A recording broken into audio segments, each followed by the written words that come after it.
purpose now. Me, I turn on the projector, get screen.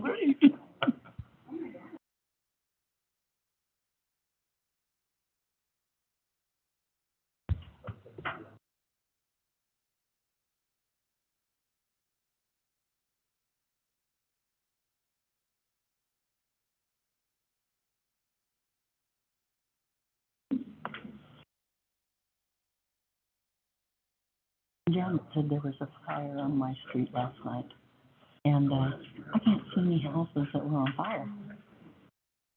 Your street, I don't know if it's on your street. It was blocked off, down from mine. Started. I know that there's. Yeah, the tear the whole ceiling. Oh. It was a rental. It was A rental? pretty sure I think it was. Which one it was, but it sure doesn't. Oh, I know. I have to watch what coat I wear. And then I spill water all over the coat. I have dark colors. And the dog is white, of course. Doesn't matter whether you get a light dog or a dark dog. You get hair. I don't think anything in my house doesn't.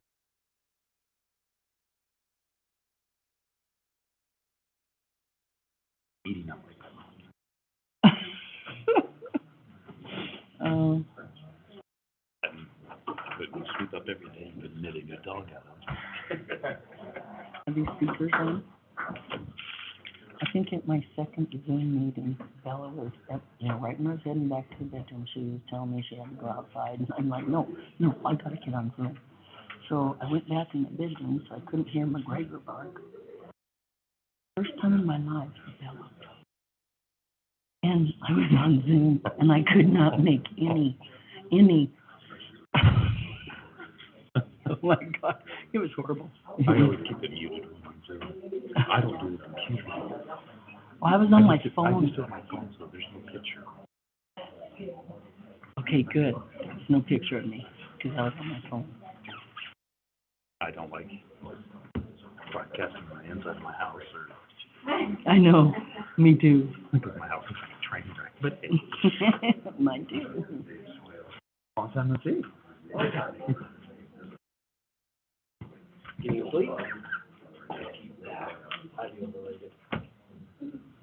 I see you later. We'll be done this then.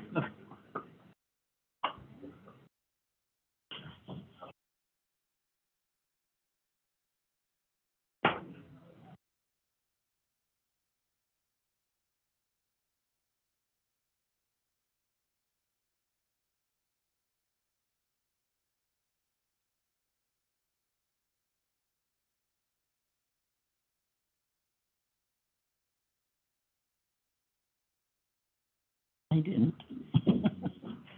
They pushed that stupid But red then button. I remembered.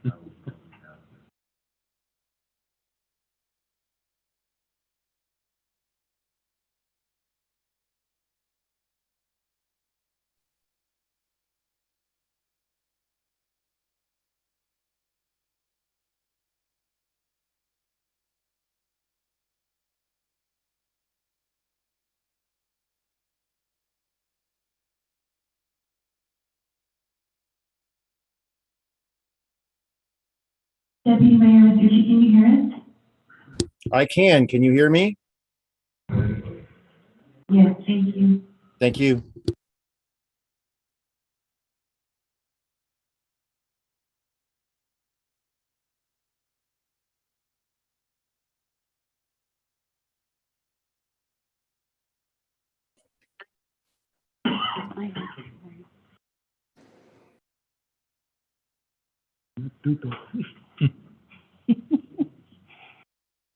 I can be too.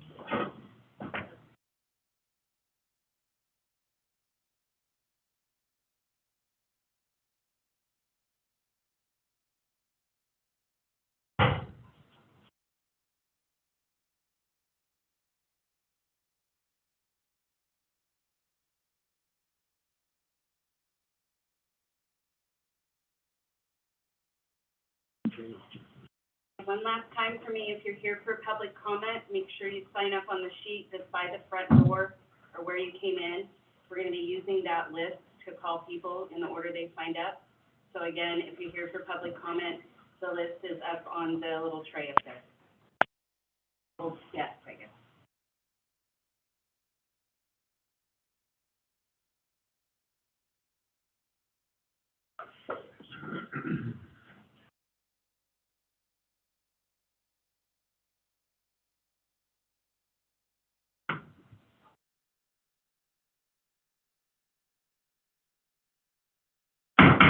All right, good evening, everybody. I'd like to call this meeting to order. Welcome to the regular Sunnyside City Council meeting for tonight, Monday, May 9th of 2022. First item of business is invocation. Do we have somebody here to give the invocation this evening? All right, thank you, sir. Come up and approach the microphone. I'd like to ask everyone to please stand for the invocation, and after that's finished, please remain standing for the Pledge of Allegiance. Hi, my name is Tony Herrera. I want to thank Sandra and the city board for allowing this opportunity to be here before you guys.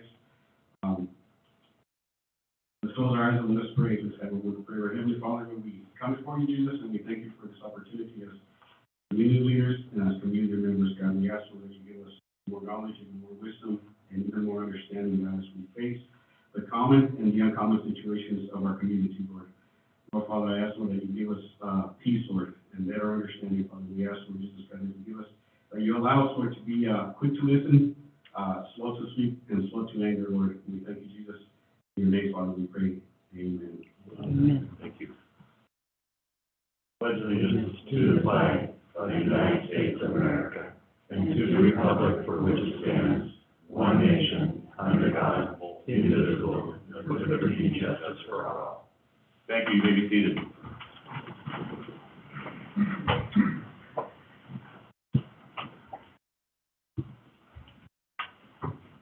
All right.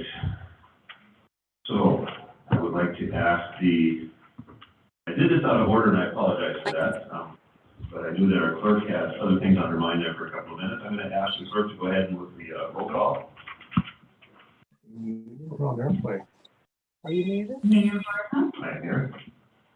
Deputy Mayor Zucci, I'm here. Councilor Bueller, Here. Councilor Farmer, Here. Councilor Ripley, Here. Councilor Hicks, Here. Councilor Hart, Here. City Manager Alba, Here.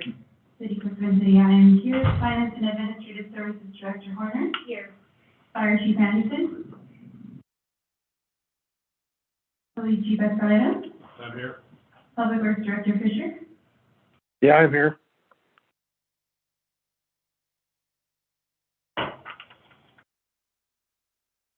All are present and accounted for with the exception of the fire chief. Move forward. Hopefully you will be able to show up a little bit. All right, first thing I'd like to do is read a proclamation. This week is Emergency Medical Services Week, which seems somewhat appropriate. City of Sunnyside proclamation. Whereas emergency medical services is a vital component of public health and safety, and whereas the members of emergency medical services teams are ready to provide life-saving care to those who need 24 hours a day, 7 days a week, and whereas the City of Sunnyside operates an ambulance utility and provides these high-quality, life-saving services to its residents and visitors, and whereas access to high-quality emergency care dramatically improves the survival and recovery rate of those who experience sudden illness or injury, and whereas emergency medical services has grown to fill a gap by providing important out-of-hospital care, including preventive medicine, follow-up care, and access to telemedicine, and whereas the emergency medical services system consists of first responders, emergency medical technicians, paramedics, emergency medical dispatchers, firefighters, police officers, educators, administrators, pre-hospital nurses, emergency physicians, trained members of the public, and other out-of-hospital medical care providers. And whereas the members of emergency medical services teams in Sunnyside and beyond, whether volunteer or career, engage in thousands of hours of specialized training and continuing education to enhance their life-saving skills. And whereas it is appropriate to recognize the value and accomplishments of emergency medical services providers by designating Emergency Medical Services Week. Now, therefore, I, Dean Rorsma, Mayor of the City of Sunnyside, in recognition of this event, do hereby proclaim the week of May 15th through Medical Services Week. In Sunnyside was the EMS Strong theme, EMS Week, Rise into the Challenge. And I encourage the community to observe this week with appropriate programs, ceremonies, and activities. All right, next, if there's no objection from council, I'm going to take a couple of small liberties with the agenda. A couple of comments that I'd like to make. The first one I'd like to read into the record, and for all in attendance this evening. Okay, I'm going to read a police, press release from the police department. Before I do that, I'm going to remind one more time, those who wish to speak this evening in the public comment section, we ask that you sign the form in the entry of this room and get your name on the list. We will call upon each of you in the order that you signed up and give you your time to speak. If you're not on the list, I won't call upon you, okay? All right, I'd like to read this release that was released to the press this afternoon. The Sunnyside Police Department has received numerous inquiries through in-person contacts, telephone calls, and social media posts asking clarifications on the release of juvenile suspects believed to be involved in the incident at the 34th Annual Cinco de Mayo Festival on May 6, 2022. As a city and organization, we value these inquiries and submit this explanation surrounding the release of the juvenile suspects to be involved. Many factors considered in the decision-making process relate to numerous witness accounts of the incident and evidence collected and examined from multiple crime scenes discovered throughout the area. The collection of evidence and the analysis of that evidence takes time to process and understand. Primary factors governing the release of the juveniles from custody are federal regulations. According to the Juvenile Justice and Delinquency Prevention Act of 2002, juvenile offenders can only be held in a secured environment for 6 hours.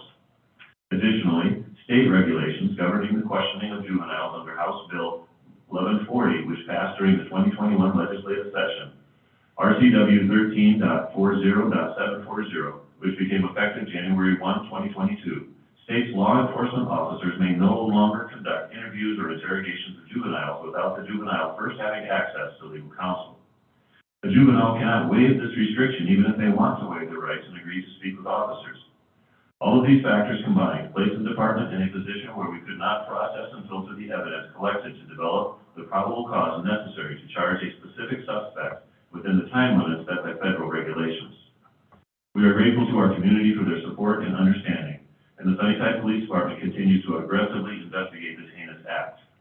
We ask that anyone with information, photos, or videos from the event, please contact the Sunnyside Police Department at 509-836-6200 or at crimetips@sunnyside-wa.gov. This is an official release from the police department. The next thing I'd like to say is just a brief comment from myself on this. I know the city manager made a comment over the weekend, and I, as my internet happened to drop on Sunday, did not.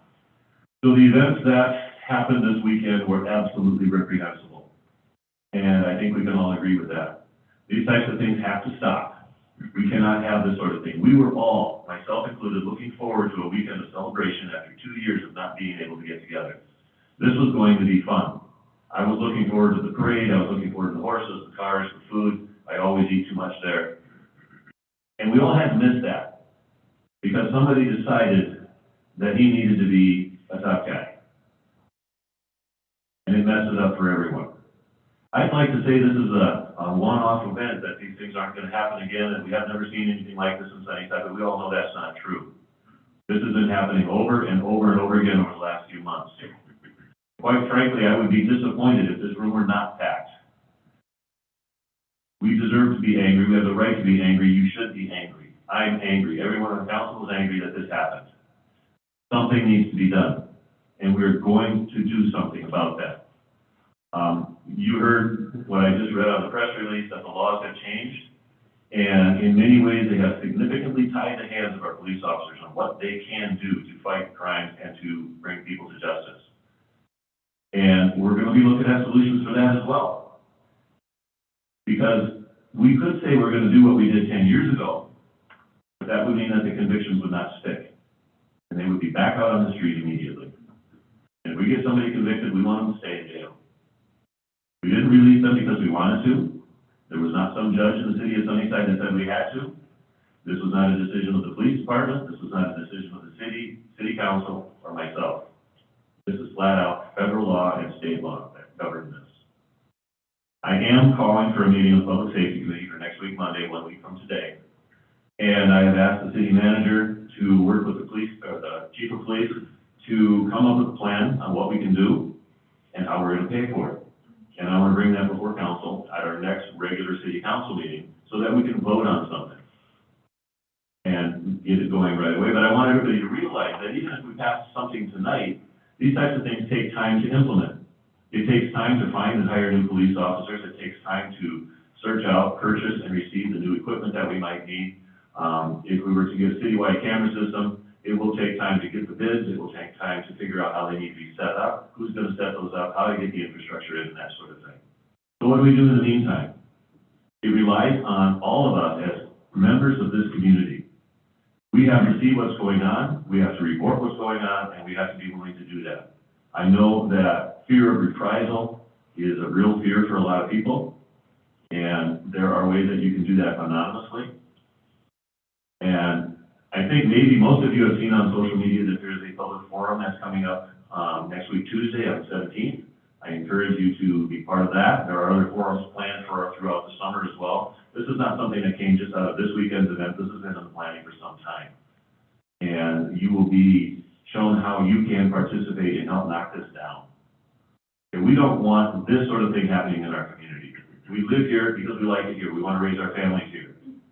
And we should be able to do that. And you can all play a part in that. I can play a part in that. And the chief of police can help you learn that sort of thing, talk to our police officers, they can help, but what is going to be useful for them to be able to stop this down? But it's gonna take all of us working together to make this happen. That's my rant for this part of the meeting, and I thank you for your patience in listening. We have the list. Your voice is over there. Is somebody trying to speak?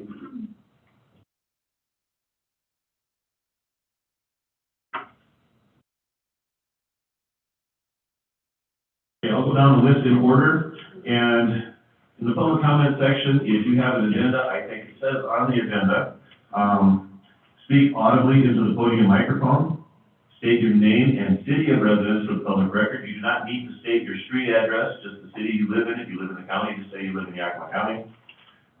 Limit your comments to 3 minutes, please, out of respect for others who need to speak. It's gonna be a lot of people, or it could be a lot of people.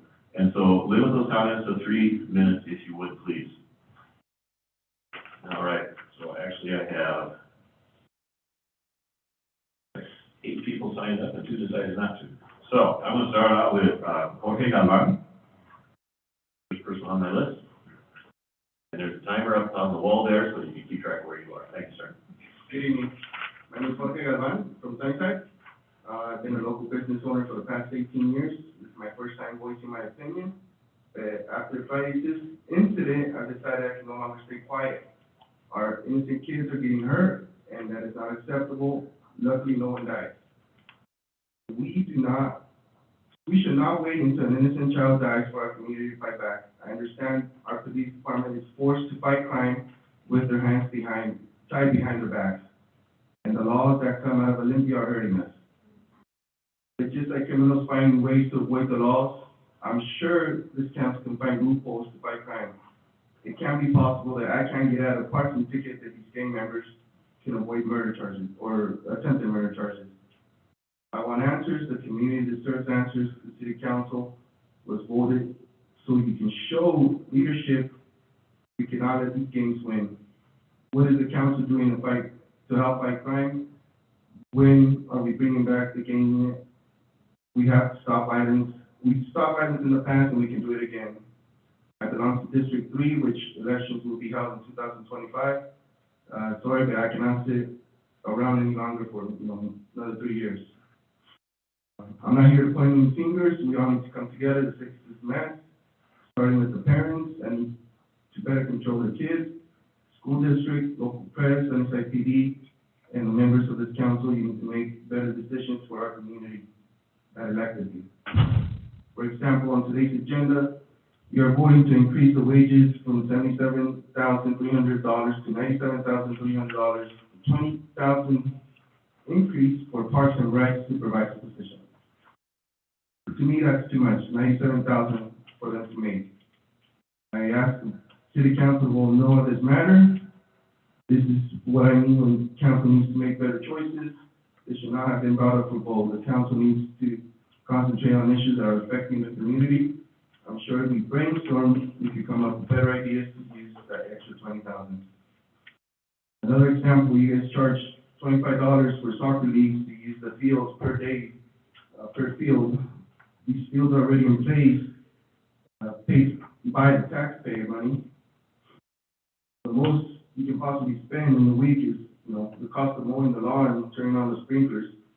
This should be a free service for our community.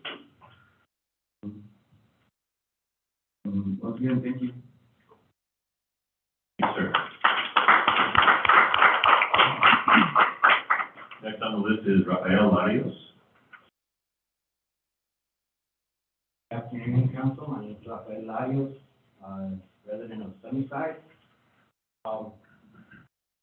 Myself, as a former gang member of this community, I lived some harsh moments in my life, burying family, friends.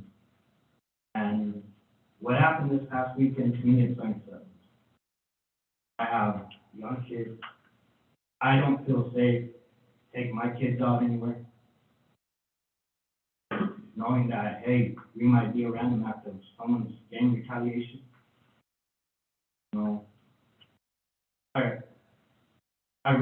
I coach a soccer team in the state. The 12-year-old boy that was injured is one of my players. And not just a player, he is my son. He is one of my sons that I look after, because that's what he looks to me. He is to me, not just a player. He's one of many sons I have. To see this little boy show up, crying in front of his teammates, I am my own son, worried about him, it ain't right. It hurt me when I found out that night what happened. And we want answers. We want to change. Nobody else in this community is willing to come up and stand up to make the change I am. And I'm asking the council to make a change in the city. Because you stated yourself, please report whatever you see. I report. I have people coming at me. And what do they say? Oh, we can't do nothing because we don't know if it's them or not. When I have all the evidence of everything, but yet nothing's being done against people harming other people. So I'm asking for a change, and I'm going to make sure that what I'm saying here tonight gets out to the public, and I'm going to make a stand for this community. Because this is our community. Like I said, I'm a former gang member.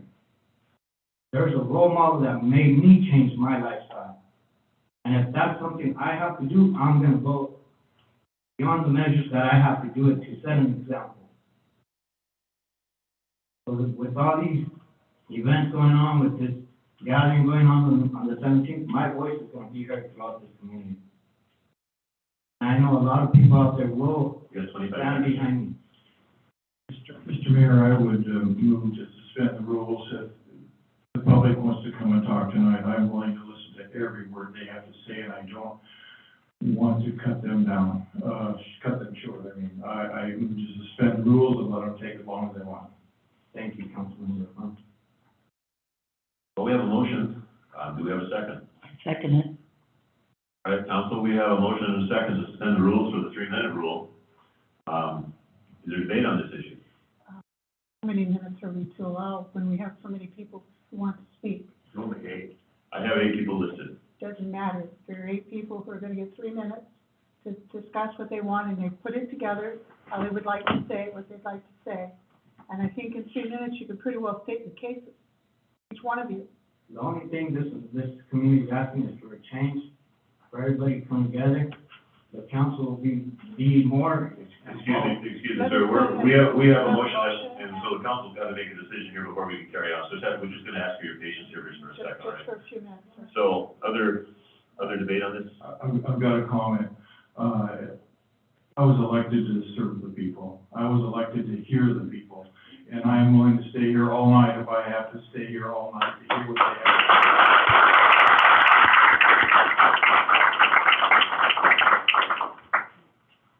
Other debate by council? Hearing none, what is the desire of council on this? I'm sorry. All in favor of this motion, please, say aye. Aye. Opposed, no? No. I do vote aye, the motion carries. We will put the clock down for now, sorry. Councilor Rasucci, I'm sorry, how do you vote? I vote aye. Thank you, Mayor. Very well. Sorry about that, I didn't mean to leave you out of that vote, sir. All right, we will stop the clock at this point. We're still going down the list. Okay, so please keep that in mind. All right, we'll carry on, sir. Progress. Okay, like I said, all we're asking is for a change. We're asking for more involvement from law enforcement.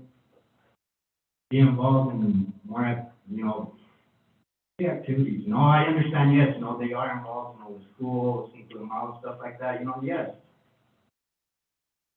But like the great role model that taught me my way of life, hey, it doesn't hurt.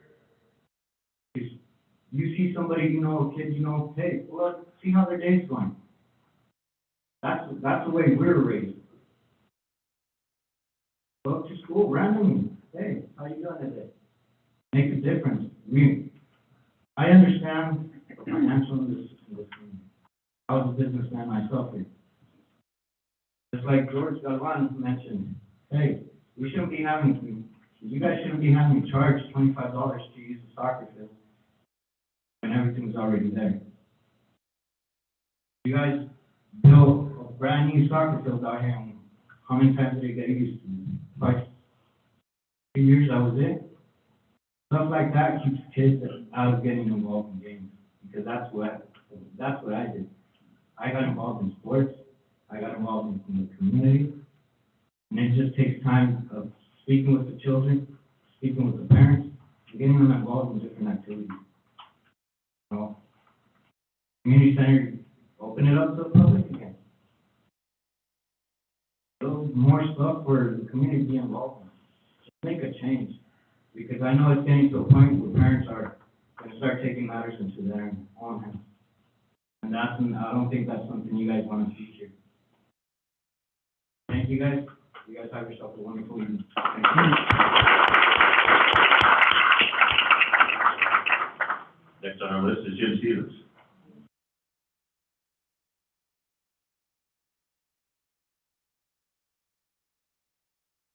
I come as president of iWatch.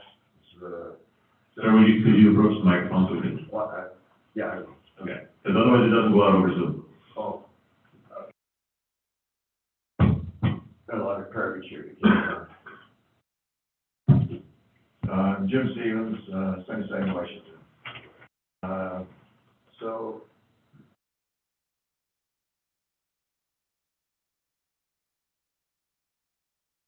I represent iWatch, and iWatch is a citizens crime prevention group. This is not a block watch.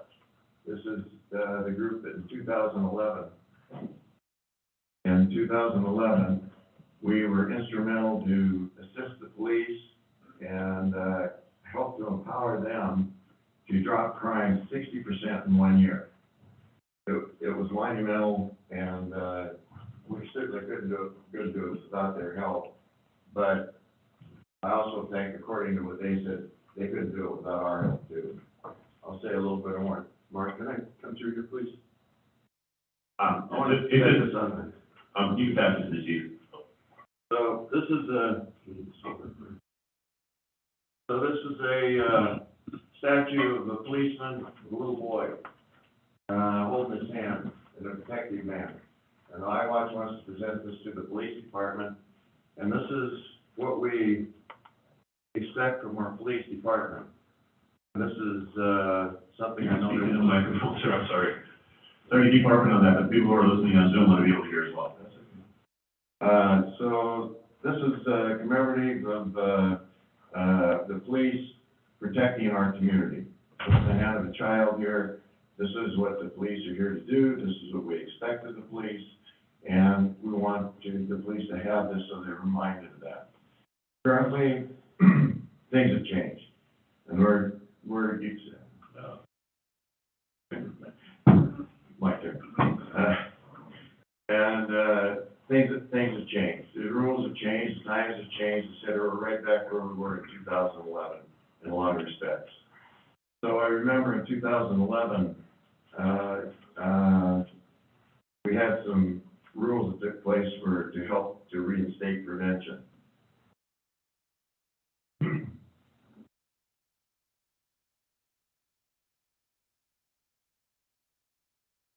Prevention is the broken window theory. I was admonished for bringing up the broken window because I was told by one of the council people it was debunked. Well, it was debunked, he said, by Northwestern University. It was debunked by a political science professor at Northeastern University. And I went through and I looked this guy up, and he is a raving Marxist. I looked at a video that he made, and it is so anti-American, I was appalled by it. So, according to Don Fleeger, who was on the SWAT team in LA County, he's the one that brought this up to us in the first place, says, you will fight your battles where you draw the line. Drive-by shooting or jaywalking. And he was absolutely right. I'd never heard anything like this before. And we had a hard time believing it in Sunnyside at that time. But he was absolutely right. The schools didn't believe it, and guess what? That's exactly what we ended up with. And so here we are today, and here's crime, and we're going to take a shot at this, and we're going to prevent crime. And this is the way we're doing it. So we have loud cars going by here, violating the noise ordinance. They violate the respect of the community. They violate the soundness of the community. They have people that try and work and get up and go to work the next morning. And at 4 o'clock in the morning, some character's out there with his pipes wrapped up way beyond the noise limit.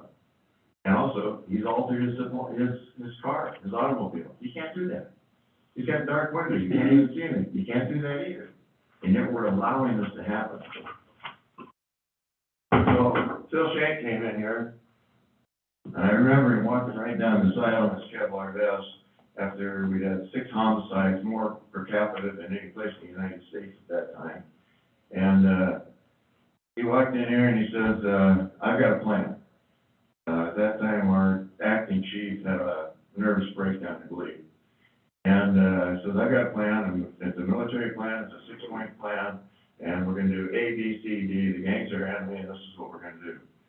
The council took a vote, and if you can believe it or not, it was a 4-3 vote. Thank God we had 4 in favor of it. There were 3 morons that voted against this plan, and we had a serious problem, just as serious as the one we have today. So,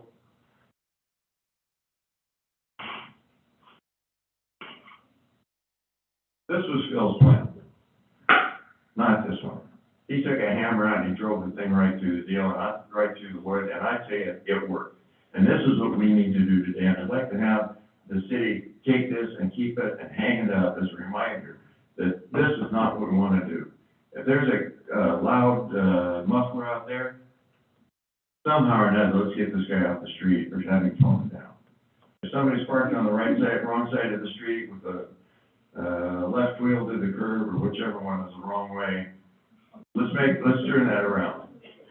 If they're parked on the grass, is there an ordinance about that? If there is, let's follow the ordinances. Why do we pick and choose what we're going to do? And I think one of the gentlemen here spoke well. He said, I can't get out of a parking ticket, but somebody can get out of shooting somebody. So there are ways around. We've got to figure out ways around these horrible laws that were passed down to our police force. And there are ways to do it. And I think that we need consultation. We don't have all the answers. We don't expect you to have all the answers. There are people out there that have more answers than we do. In my profession, one of the greatest things I have is a resource of getting on Zoom with other people around the country, because much as I think I have all the answers, I don't. And we really need to rely on that, and we need the consultation from these other entities.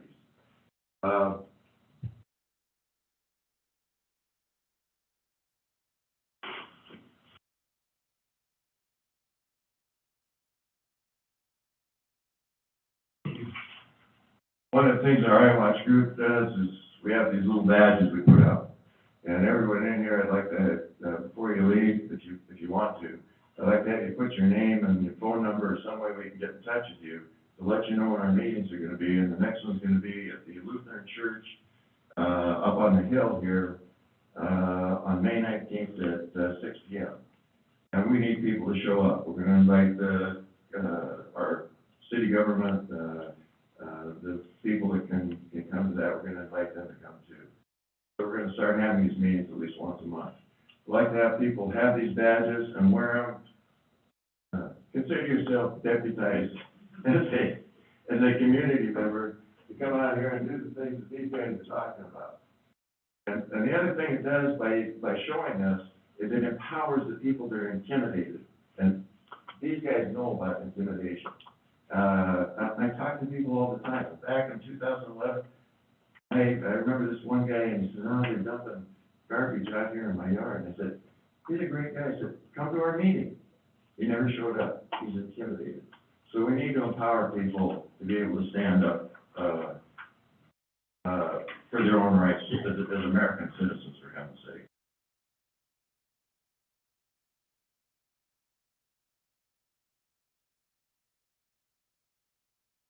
Doggone it, that's all I have on here.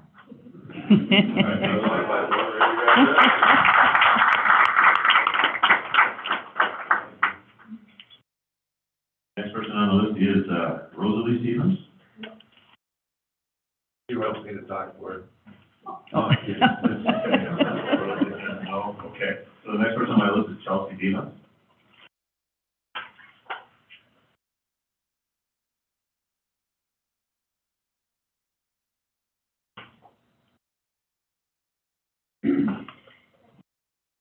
Hi, everyone. You can pull the microphone closer to your mouth. Thank you. Hi, everyone. I'm Chelsea. I was raised in Sunnyside, and I'm currently still living here and do my best to stay involved locally.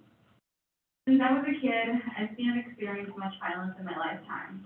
I myself grew up with gun violence, gang violence, as well as poverty. And while Friday's events are incredibly tragic, this is a reminder that we are still facing the same issue of gun violence that I saw growing up 25 plus years ago. Our entire community is hurting, demanding action, and wants a solution right now. However, it's during difficult times like these that we should take our time to reflect and work together versus react and point the finger. Children got shot by another child. I repeat, children got shot by another child. A tragedy many of us will never forget, and we shouldn't. Gun violence is preventable. Like an individual said at this meeting, the gentleman before me, gun violence isn't anything new here in Sunnyside. And it's long overdue that our city takes more strategic and anti-racist measures than more police in our community. Our police budget is currently at $5 million, and our city manager's salary is currently at over $220,000 a year. Meanwhile, the median income for our community members is around $23,000 a year, according to the data reported by the U.S. Census Bureau in 2020, and that's only the people who reported. These numbers show what we already know, and that is we live in a poverty-ridden area with very limited resources, and that's pre-pandemic, during the pandemic, and post-pandemic. It is clear that poverty is one of the many root causes of gun violence, and in order for us to really make change for the better, then we must understand and address each and every factor. It took me a matter of a few minutes of my day to look up information and resources in regards to what other areas have been doing to fight against gun violence. I found organizations that specialize in helping communities implement community safety plans that include gun violence prevention and intervention, something we've been lacking for years. If it took me 15 minutes, I wonder what would happen if our city officials took their time to research and find similar resources and work towards real long-term solutions. As a community member and servant leader, I'm more than happy to help the city by connecting them to these organizations. I'm willing to do the work, and I can only hope that not only our community members, but our city and elected public servants also put in the work. I'm ready for the long haul. Are you? In solidarity.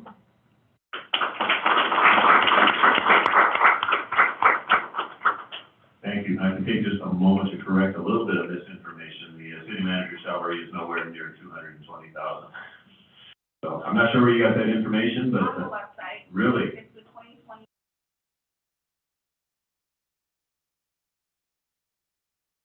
with the pictures of. Okay, Madam City Manager would like to. So I would like to address that. I am paid for a contract. So I was negotiated a contract through city council, and my actual salary is $140,000 a year. And that is through contract. And I realize that that may seem like a lot of money to the average person. But as the CEO of Sunnyside, we are actually lower than most of our competitors in other cities. And we have done salary comparisons over and over to see where we come in at. And honestly, I took this job because I care about this community. It wasn't about the money. It never has been. And I care about where I live, and I want things to be better. And as somebody that grew up here, just like you, I grew up here. I know the things that are going on.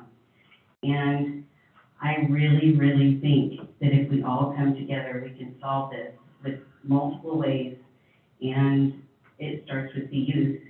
And I'm just going to do one more little plug. The reason we're trying to get the recreation supervisor passed is so that we have someone that can do the job that needs to be done with our youth. And that's why we have that in today's agenda, just so you're aware, it starts with the youth. Yes, go ahead.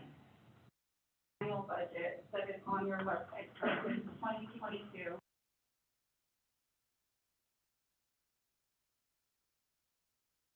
All I'm saying is that if we want people, like if our community already has distrust with government officials, that we all know.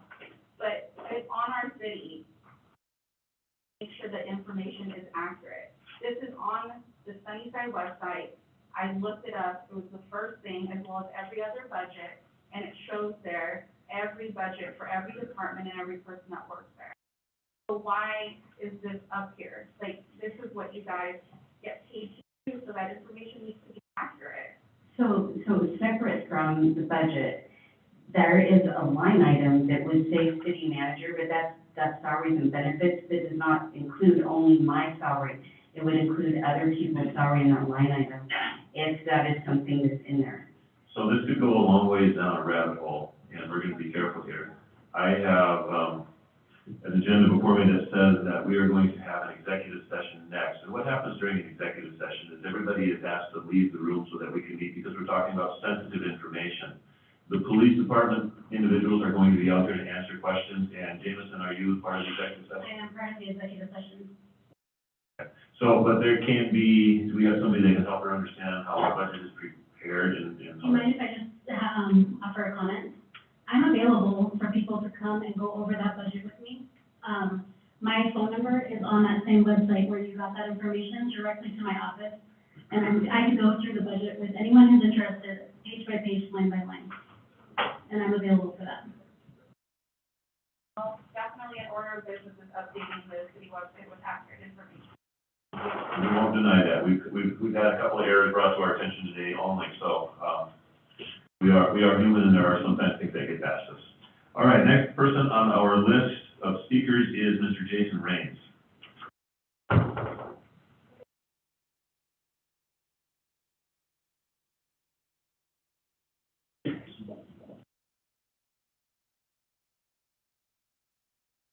Hello, I'm Jason Raines. I'm from Sunnyside. I'm acquainted with most of the people up here tonight. Although we haven't talked in a while, congratulations on your position as city manager. You're newly appointed to that role. It's one of the changes that's going on in the city. It's a positive change, and thank you. There are a lot of changes that are taking place right now. Some of them we have control over, some we don't. Thank you, Mr. Mayor, for reading to us the press release from the police department. That does help to explain a few things, and it's good that that kind of information is being put out there. I would caution everyone that that is inadequate. It is not enough. That information is helpful, but it only takes us to a certain point. It does not explain what we are going to do. I realize that our hands are tied in some ways. I realize the federal government, state government, whatever you want to say, let's go Brandon, you know, FJ Inslee, okay, fine. But we're here in Sunnyside. We need to worry about what we can do. So I realize the rules are changing for police. There are certain constraints that are impairing our ability to do things the way that they have been done in the past. We cannot go back to the way that we did things in 2010 or do it exactly the same way. You're absolutely right about that, Mr. Mayor. We have to change. We have to adapt. The environment is changing. We need to change with it. So I challenge each and every one of you to think about that. Think about some of the things that we can do. There are certain things that we can do. And it's not just up to the uniformed personnel, it's up to the community as a whole, and we're going to have to get a lot of people involved in this. I do want to mention some of the changes that have been brought to my attention. Just systematically in the city, there's been a change in the city judge position. There's been a change in the city prosecutor and who's handling cases in court. And we've got a new city manager. There's a lot of changes going on. It's going to take a little bit of time for us to see how that pans out.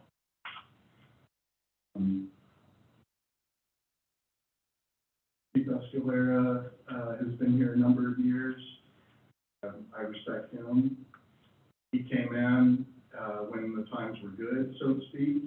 We had 0 to 2 shootings in a year, something like that, when he came on. Right now, we've got a lot more than 2 shootings a year going on. And I'm not blaming anybody for that. It's not the fault of any one person. But we need to adapt. So looking back at 2010, 2012, those years, what we did as a city, we came up with some fresh ideas.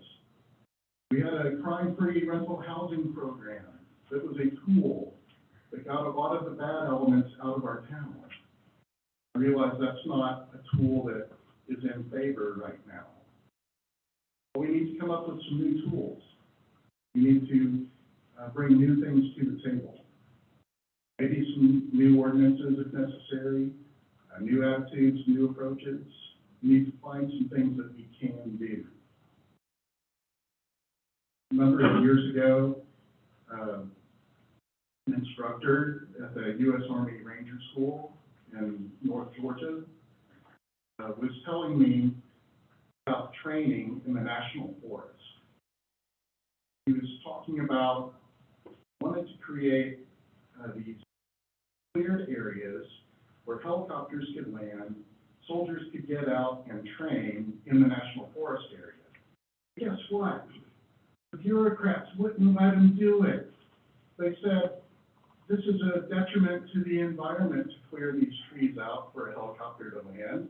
It's harmful to wildlife, and we're not going to let you have soldiers come in here and train like that.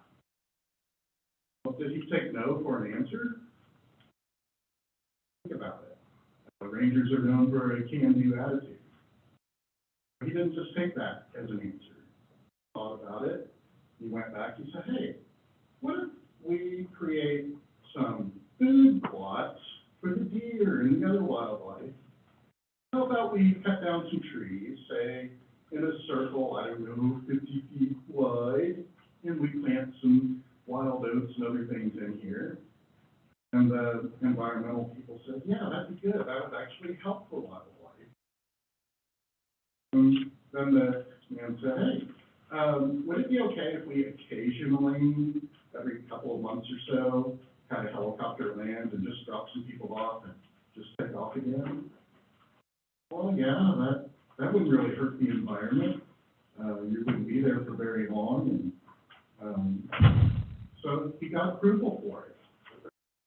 He got an LZ, landing zone for a helicopter, but he couldn't call it a landing zone. He had to call it a wildlife So that's what we have to do as a city. We have to come up with some new ideas, new ways of doing things. We have to find a way to push through and accomplish the mission. Right now, we are not getting that job done. So we need a fresh approach. I applaud you for having these community forums. We need members of the community to bring their ideas. And it's going to be something that the entire community has to come together and implement. Thank you. Thank you, sir.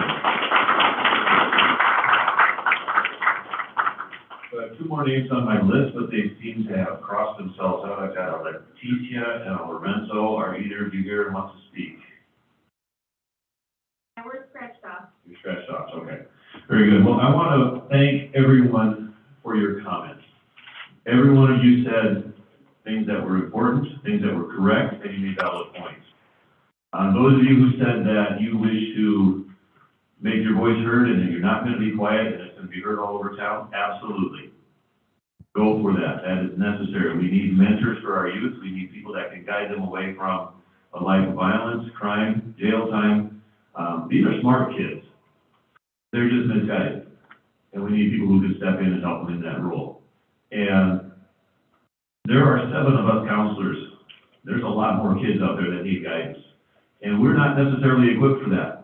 But you guys have some creativity. As our final speaker said, this is a solution that's going to come from the community level. You guys are creative. You guys are thinkers. And we are sometimes guilty of getting in this silo where we only think in these certain areas because that's the information we get. And we need to hear from you who have these ideas and say, hey, this is a thought that I had. How can we do this? And we as council members, sometimes as police department and others, need to be responsive to what you have to say. You guys are the ones that place us up here. It is our job to hear what you have to say, to listen to you, and to respond. And there's nothing wrong with you approaching us. Our phone numbers are on the website, and we are available to take your calls and hear what you have to say. I thought it was interesting. The entire weekend, I canceled most of the things I wanted to do this weekend and I kept my phone handy, and I did not get a single phone call from anybody, and I was ready to talk. But I didn't hear a thing. You guys are welcome to call us, talk to us, voice your concerns, give us suggestions. Just like everybody else, I don't appreciate being yelled at, but I'm certainly happy to hear your concerns, all right? And again, thank you everybody for that. Mr. Mayor, just follow up. You've got community forums. That's an excellent place for you to come step forth and give us your ideas. Sometimes you're in a vacuum, and the more people that voice ideas, the better off we're going to be. Where do we get those? Excuse me, the public forums? Okay, so you see on the screen here, right there, this has appeared all over Facebook. It continue to be posted on the city Facebook page. I believe. It went out with every utility bill It goes out with every utility bill. last month. So, you should be, okay, and there's advertising up. So it will be held at the Sunnyside Community Center on May 17th at noon. The next one is on June 21 at 4:30 to 6:30, and then July 23rd at 10 a.m. to noon. We do have the one that Dr. Stevens talked about also, was on the 19th, is that what the date? 19th at the. 16. 19th. There's a bunch of dates were thrown out, sorry.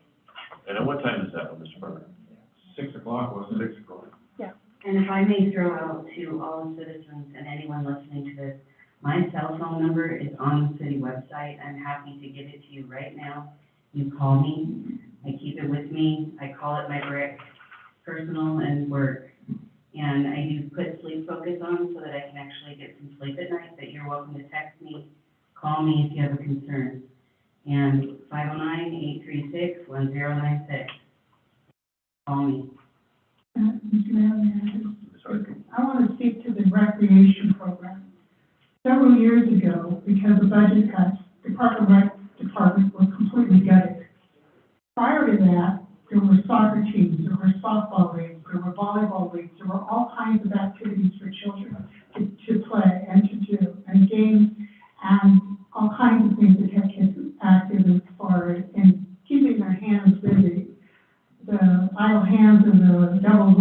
as many of you have heard. So when you're talking about whether or not there's a business about the Park and Rec, what that is a title change. And that is to make sure that we have more programs in our parks and recreation. If you will look at our website there, I'm not sure if it's up yet or not, but we're already registering for swim lessons. We're already registering for summer camps. We're already registering for a number of different activities with parks and recreation. We want your kids to be there. Are you after that? One moment, sir. What I would say is I know there are soccer leagues out there. My grandson-in-law operates one here in Sunnyside over on Pioneer Lawn. After school during the week, there's like 150 kids in that particular soccer league. And Mr. Mario talked about his soccer league. I don't know if it's a different one or not. But I do know that there are programs out there happening. There's the Cal Lifting for baseball. There's the Grid Kids for little kids. There's AAU for all kinds of basketball. And most of those are available to you. And if they're not available to you, bring them to the Parks and Rec Board. They advise us, and we then make the decisions to fund those programs. That's our job as safety and policy. Is that not correct, Mr. Mayor? That is correct. So I just want you to know that that is what we're trying to do with the Park and Recreation Board and Department, is to make it stronger than it has been in about 15 years. 15 years ago, about the same time the first batch of game kids started getting into trouble, was when the Parks and Recs was gutted. It was a different council at that time. This is a new council. And this council is exploded and absolutely committed to making this town a safer place for you and especially for your children. So work with us. Please work with us. Mr. Marios, I will yield you for 1 minute. And please approach the microphone if you're going to speak, sir. To your Parks and Rec department, the way we got involved as younger kids is them coming out and talking to us at schools, after school programs, walking around our neighborhoods. That's what they need to start doing. It's a voluntary job to come out and reach out kids. That if I'm able to go out and reach out to parents, hey, I have a soccer team. I want to know if your child wants to get involved. I'm a truck driver. I've been driving for 8 years. I'm on the road 5 to 6 days a week. And I'm still able to come home and reach out to parents and bring their kids, get them involved in sports without taking time away from anything else. Why can't Parks and Recs do that? Show up to the schools. And that is exactly what our plan is, sir. Thank you so much. All right, thank you for your comments. All right, that concludes this portion of our agenda. Again, thank you everybody for your comments and your participation. We look forward to hearing more at public forums. Please don't be shy. We do not go after anybody. We're not going to laugh at you if you have ideas. You just may have something we've never thought of before, and so that would be wonderful for you to participate in. All right, the next item on our agenda is an executive session. And some of you have not been to a council meeting before, so let me explain an executive session. Sometimes there are things that are sensitive and are not ready to become public knowledge. And it can be all sorts of things. And I'm going to read in a minute what this executive session is all about, and it probably won't make sense to most people because it is using legal language that even us on council sometimes have to read a couple of times before we understand what they're actually saying. But it involves things of sensitive nature. And what happens during an executive session is we as council need to meet by ourselves. And we have a couple of people who will join us. In this case, it will be our legal representative and a couple of people from staff. But the audience is asked to leave during that time. And if you wish to stay, you're certainly welcome to come back in after the executive session. You'll be called back in. While you're out there, the representatives of the police department are going to be out there, and you can ask them questions. They'll be happy to talk with you, clarify things, listen to your ideas, take your suggestions, or whatever you have. All right? So we're going to go into the executive session at this time. We're going to ask folks to step outside the lobby. And again, if you wish to come back in afterwards and continue the meeting with us, you're certainly welcome to do that. So I'm going to read through the statement for the executive session. If you wish to listen, go ahead. Executive session, 10 minutes, RCW 42.30.120, to discuss with legal counsel representing the agency matters relating to agency enforcement. I have to ask you, please not talk as you exit this. Or to discuss with legal counsel representing the agency litigation or potential litigation to which the agency, the governing body, or a member acting in official capacity is likely to become a party with public knowledge regarding the discussion is likely to result in an adverse legal or financial consequence to the agency. No action is expected. Mr. Hicks. Got told that, Ms. Alba's voice and your voice carries outside. You know, if we turn the mic off. Mr.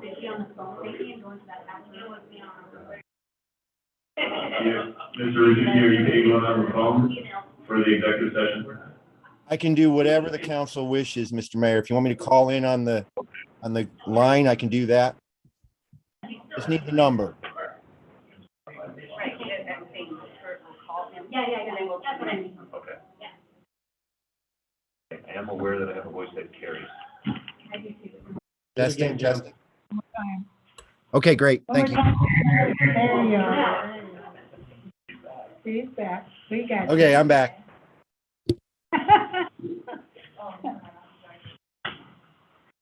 All right, you ready? Can I? Okay, I'll ask you. I'll write now. All right, this meeting is back in session. No action will be taken. Next item on the agenda is the consent agenda. The consent agenda consists of the following, and there is a comment I'll have to make on this after I read this, so bear with me for a second. Payroll vouchers. Approved payroll voucher numbers 119084 through 119087, and wire transfers as listed for $737,722.90 for the period ending on April 25, 2022. Claim vouchers. Approved claim voucher numbers 103488 through 103533, and wire transfers as listed for $439,640.01 for the period ending on April 27, 2022. Comment I need to make here is the Finance Department updated the payroll voucher after the agenda was published, and printed copies have been provided. If there is no objection, the total will be amended on the published agenda. There was an error. That's what was it, $100,000 almost? So that was corrected, and we are willing to move forward. Council members, is there any item that a council member would like to remove from the consent agenda? Hearing none, what is the desire of council on this item? Move to approve the consent agenda. I'll second. Motion by Mr. Beeler, second by Mr. Hicks. Is there any debate on this item? All right, Madam City Clerk, would you please go down the roll for the vote? Councilor Ripley? Yes. Mayor Bergman? Yes. Deputy Mayor Tucci? Yes. Councilor Beeler? Yes. Councilor Hicks? Yes. Councilor Farmer? Yes. Councilor Hart? Yes. Mayor, there's 7 yes votes. Thank you. Motion passes. Next item, active agenda. SMC 2.02.020. That's a lot of twos and zeros. Pool season pass. Consider adopting an ordinance to add pool season pass fees to SMC 2.02.020 under the Title 12 Recreation. Madam City Manager. I will pass this over to Administrative Services Director, Jameson Horner. Thank you, Mayor and Madam City Manager. This was the item discussed at last week's study session regarding setting the season pass fees for the swimming pool and to include a season pass fee at a lower rate for the swim team. So you can see that on the Title 12 attachment to the ordinance, the underlined portion near the bottom, which sets those fees. I'm happy to answer any questions. Council members, any questions or comments here? Just for the public, Mr. Mayor. You may go right ahead. Would it be all right if in red, would you just read that aloud, just because that's the part that we're changing tonight? Absolutely. And since we have some people in the audience here, maybe we could be sure that Oh, that would be fantastic. Go ahead, Ms. Mara. clarification. Not a problem. So this ordinance will set the pool season pass fees with the individual pass at $55 per person, the family pass up to 6 people at $150 per person, with the allowance of up to 4 additional swimmers at $15 each, and the swim team discount pass at $40 per person. Okay, and for the benefit of the audience, the big concern was the swim team was beginning to get too expensive with the full rate season pass, and in the interest of making it accessible for people of all income levels, we decided to lower that season pass requirement to a more manageable number. As a parent of swimmers in the past, we felt it was important to make that accessible to everyone. The benefits of swim team have been phenomenal on many kids, and so we wanted to make sure that that was accessible for everyone. Further comments or questions from council? Hearing none, what is the desire of council on this issue? Move to approve. Motion by Ms. Hart, Second. second by Ms. Ripley.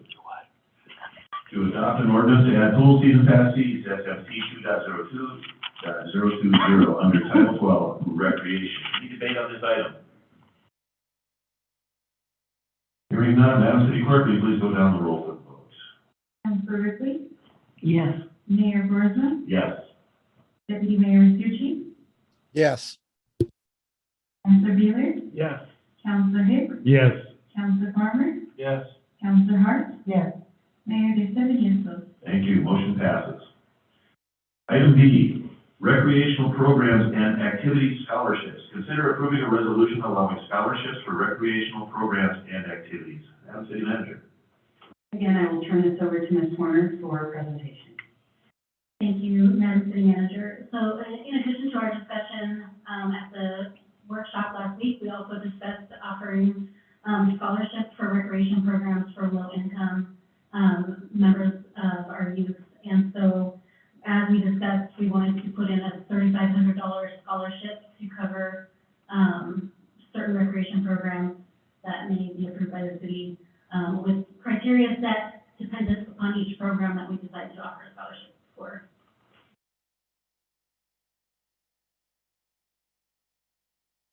Questions or comments from council? So each one of the scholarships would then be given on an individual basis. Correct. Individual needs. We have 2 programs right now that both have scholarship requests. One is for the pool season pass, and the other is for the Seek summer camp that has a scholarship portion to that. So this is the sort of starting fund, and we'll see how many scholarships we give out. And then as we get later into the summer with the Seek program, we may come back to request additional scholarships. Further questions by council? Okay. Mr. Rasucci, do you have any comments or questions here? No, sir, I do not. Thank you. Thank you, sir. So my comments on this is our interest as council and interest as the city is to make sure that these programs are accessible to all the kids in town. And so these ideas are, in my estimation, very good ideas. I like to see this happening. I would really like to see you come back later this summer and ask for more money. I would To be love to quite do honest, so. okay? I would love to do so. And you will make the information available on our website, how to apply for a scholarship and how to get those forms? Okay. Yes, we already did develop the forms, and we were just waiting for approval to put this up. Okay, very good. So if we approve this tonight, it will be on the website tomorrow. All right, very good. What is the desire of council on this side? I'll move to approve. Second? Okay, motion by Mr. Hicks, second by Ms. Hart, to approve a resolution allowing for a scholarship for recreational programs and activities. Is there any debate on this item? Just comment, Yes, Mr. ma'am. Mayor. By offering the scholarships, we can stretch our recreational programs to a larger population base. And I think that when we were talking earlier, to be able to do that, to get places where kids can get some activities going, that is really what we're trying to do. Provide something for kids to do so they don't get in, to mischief. Because I really do believe in the avoid that idle hands problem. So I just hope that is understood. Very good. All right, Madam City Clerk, will you please go down the roll for the vote?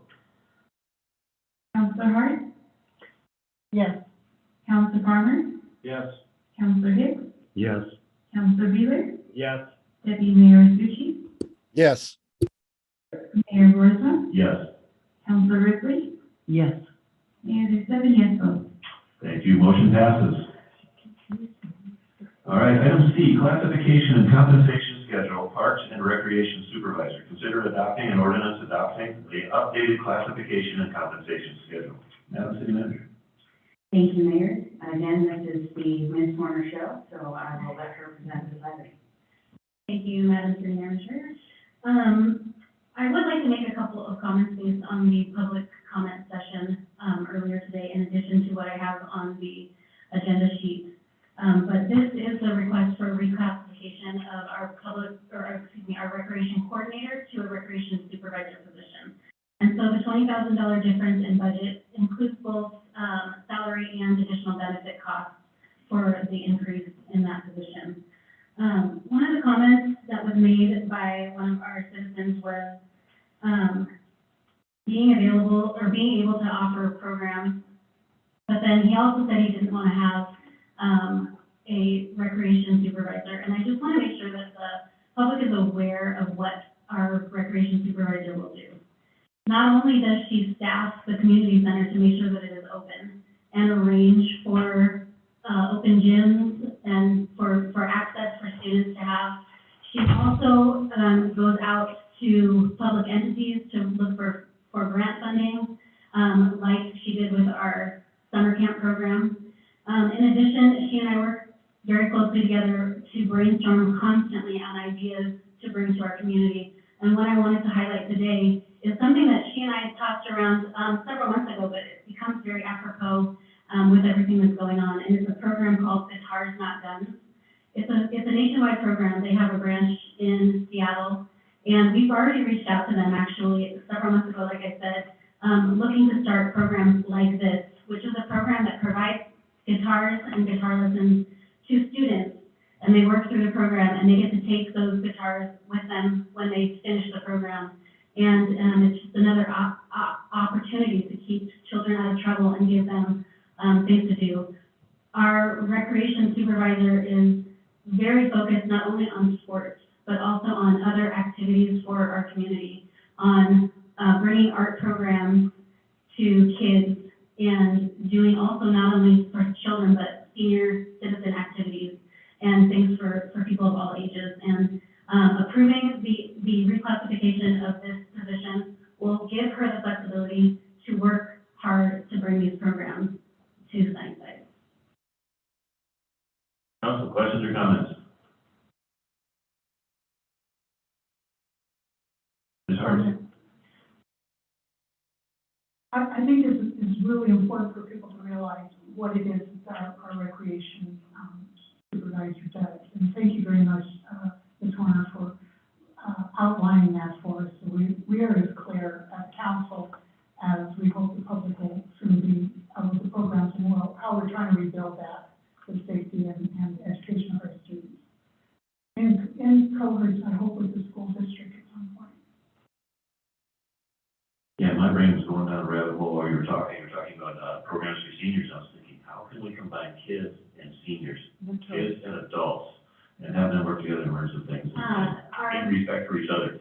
Our recreation supervisor is actually helping people from our high school get their volunteer hours, and on some of those hours are spent working at the senior center with our seniors.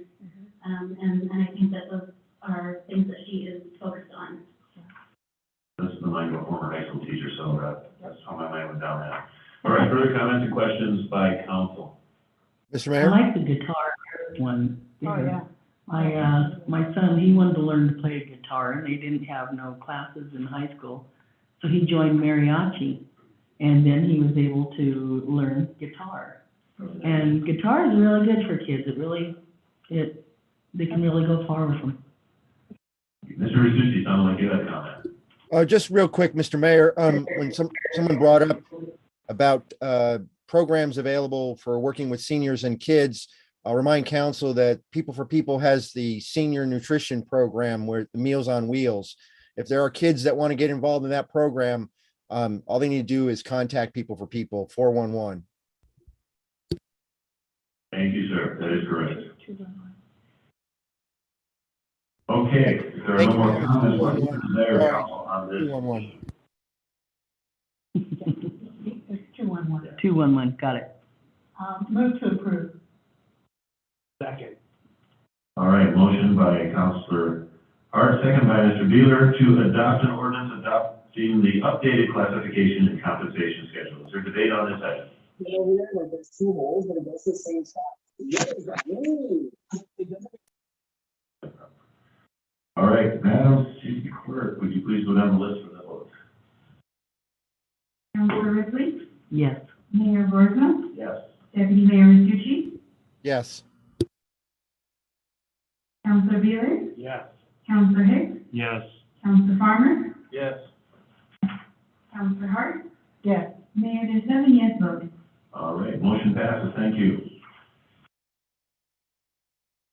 Next item, item D, swim team contract. Consider authorizing the city manager to enter into an agreement for facility use. Madam City Manager. Again, this is the Ms. Horner show tonight, so this item is for Ms. Horner. Thank you very much. The contract that was attached to the ordinance cover sheet is the contract that we're looking at. I did meet with the swim team today. We did make one small adjustment to the contract based on their schedule this year. I think Toppenish is not going to have a swim team this year, so the contract actually didn't change, but it looks like their total outlay, instead of being $4,704, will be about $4,416. So that was just based on some small minor changes that we made. But they seem to be amenable to the contract, so as long as you approve it tonight, this should go into place. To clarify, the actual dollar amount changes, but the contract itself is still the same contract. Correct, because the contract is based on the number of hours that they use the facility. So they're just going to use the less hours. Council, questions or comments? No comments? Okay. All right then, what is the desire of council on this item? Move to approve? I'll second. All right. Motion by Mr. Hicks, second by Ms. Ripley to authorize the city manager to enter into an agreement for facility use. Any debate on this item? Hearing none, Madam City Clerk, will you go down the roll, please? Councilor Ripley, Yes. Mayor Burisma, Yes. Deputy Mayor Tucci, Yes. Councilor Beeler, Yes. Councilor Hicks, Yes. Councilor Farmer, Yes. Councilor Hart, Yes. Mayor, you have 7 yes votes. Thank you. Motion passes. All right, next item, amend SFC 2.50.100 Planning Commission. Consider adopting an ordinance amending SMC 2.50.100 relating to Planning Commission specific requirements. Mr. Deputy Mayor, this is your motion. I'll let you go ahead and explain it. Thank you. Thank you very much, Mr. Mayor. So council, I did speak with the city attorney today. Eric Ferguson and I had a conversation. He agreed with me that if we codify the date and time in our code, then anything outside of that becomes a special meeting. What he recommended today is that instead of making those changes, like I recommended the last time, that we reach out to the planning commission as well as the other boards and commissions and make sure that the date and time that they're meeting is one that works for them. If it's not, then we should make a change to our code. And as I explained to him, the state law, when it comes to a board of commission that we create, we have specific rules, but when it comes to a board of commission that's created pursuant through statute, through state law, like the planning commission is, they're required to hold regularly scheduled meetings. Under the state law, RCW, regularly scheduled meetings means an actual date and time. And so our code is fine right now, but only if the planning commission is okay with meeting on the second Tuesday of every month at 5:30. So what we're recommending tonight is just that we increase the number of positions that are allowed to be appointed through the School District 201, Sunnyside School District 201. And then other changes will come later when we've had an opportunity to talk with the commission chairs. I'll stand for any questions, Mr. Mayor. Thank you, sir. Council, any questions on this item? Mayor, we currently have 7 people or 5 people on the planning commission? How many are on planning commission currently? Planning Commission has 7 people currently right now. 5 are required to be within the urban growth area or the school district, and 2 are allowed to be from the Sunnyside School District 201 as it is now, or if it's changed in the future. What we're recommending here tonight for council is that we add 1 more 201 district member, since we don't have a lot of people busting down our doors to apply for the planning commission. And we have people that are willing to serve on the planning commission right now. They just don't live within the city's limits. So that's all I have. A little bit. A lot of people who apply for that lives so close to inside the city limits, yet it's just outside the city limits. Wow. So, and this is a very capable individual, and we would certainly appreciate this person's participation in planning commission. I think he's got a lot to offer. But it did require changing the ordinance a little bit. So that's where that is. Other questions or comments? So, Mr. Mayor, it doesn't change their quorum as far as? No. Okay, There's no bearing on the quorum whatsoever. The number of members will be exactly the same. okay. No, and council, you should know that I was the one who brought this before council in 2006 to make the change to add the 201 districts, because we were having problem getting planning commission members back then. I think that And this is an important commission. I think it really is, because it determines so much about different zones within our, and planning and permission for so many different kinds of things as far as, you know, people building things. And when somebody tonight, I would think they were talking about the different policies following the rules of the different ordinances. A lot of those come before the planning commission, so I think that this is a very good time to do that. Oh, absolutely. Other questions or comments from council? Hearing none, what is the desire of council on this question? Mr. Mayor, I would move that we adopt an ordinance amending SMC 2.50.100 relating to the planning commission specific requirements. I'll second it. Second by Ms. Hart. Okay, we have a motion by Deputy Mayor Risucci, second by Ms. Hart, to adopt an ordinance amending SMC 2.50.100 relating to the planning commission specific requirements. Debate on this item. Hearing none, Madam City Clerk. Councilor Ripley, Yes. Mayor Burisma, Yes. Deputy Mayor Risucci, Yes. Councilor Beeler, Yes. Councilor Hicks, Yes. Councilor Farmer, Yes. Councilor Hart, Yes. Mayor, there's 7 yes votes. Thank you, motion passes. Item F, Copiers Northwest. Consider authorizing the city manager to enter into a new 5-year lease with Copiers Northwest. Madam City Manager. And I will hand this over to Ms. Horner, and she is the person that created this item. Thank you very much. We reached out to Copiers Northwest to look at our agreement.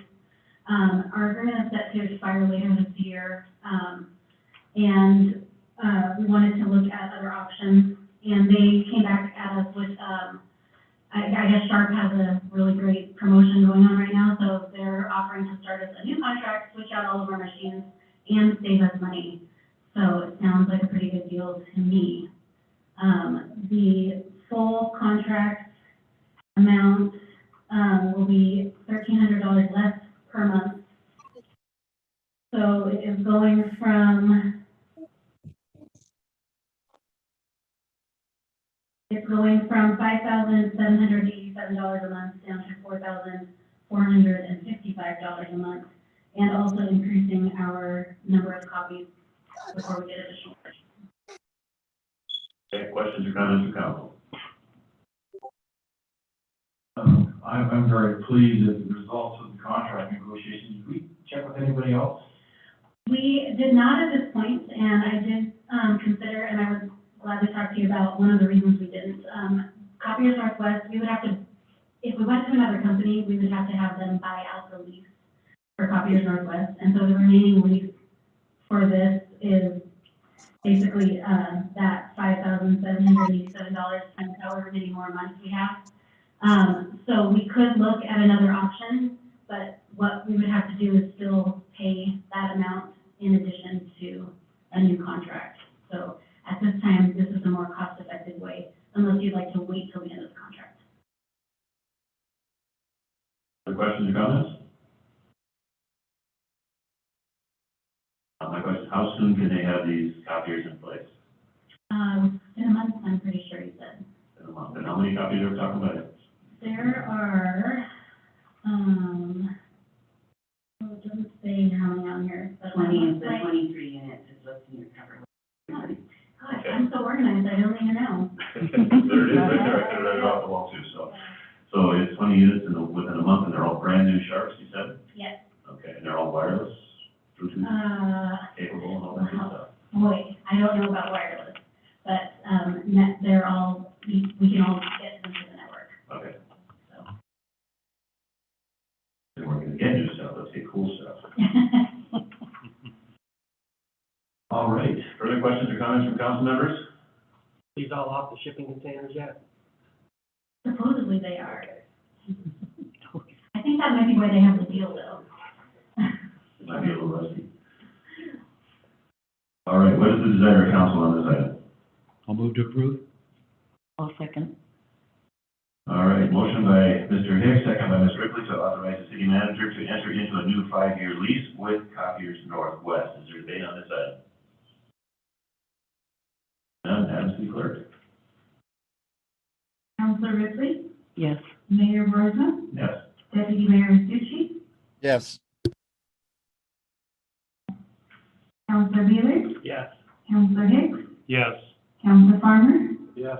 Councilor Hart, Yes. Mayor, there's 7 yes votes. Thank you, motion carries.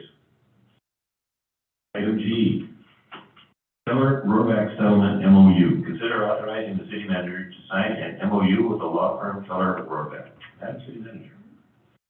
So I'm going to report on this item, but I'm not going to report on it with the expertise of someone that knows every single thing about this, but this was brought forward by our city attorney.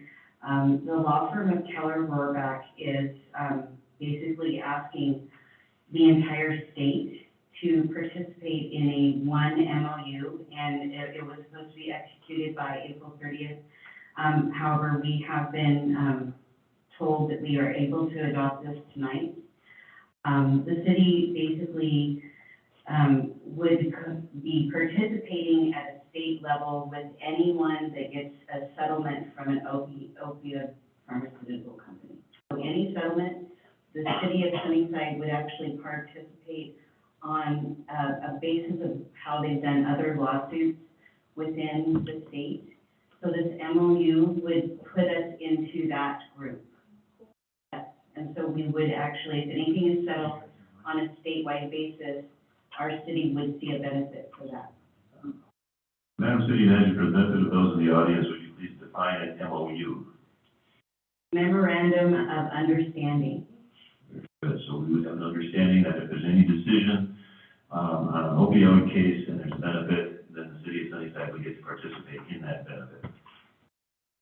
Councilman, go ahead. And then there is a PowerPoint if you'd like to have more detailed and deep knowledge.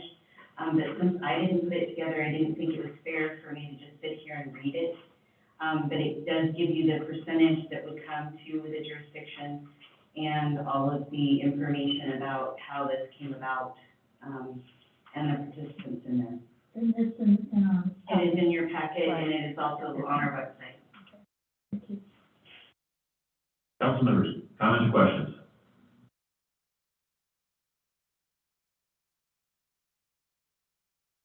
I guess my question would be, is there a potential downside to this, where we can be injured in this anyway, have to pay something?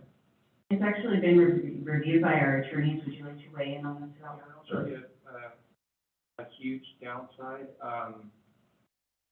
Difficult to say kind of one way or the other what that figure might be. Probably it's probably pretty high that some resources here. There is within the one MOU, there's provision that allows in our region to pull those resources. I know the other regions have been discussing.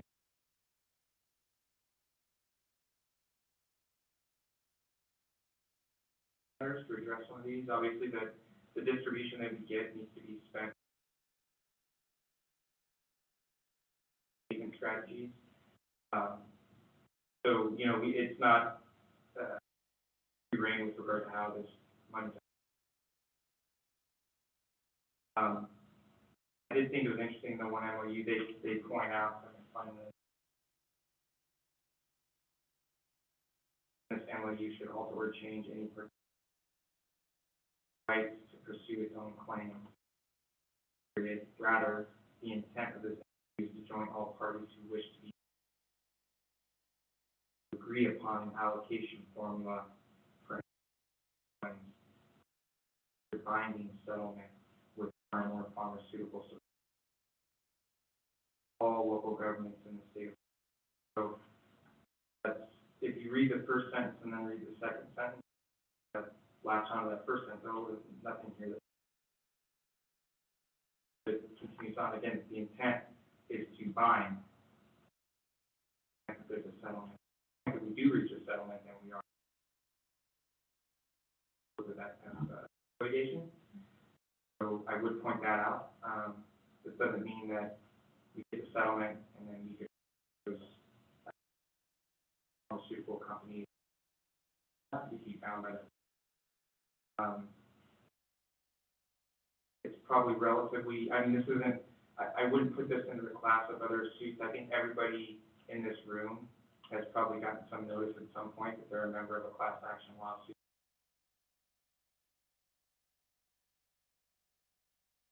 In fact, I think this is going to be more significant than that. Kind of a subset or microcosm of a national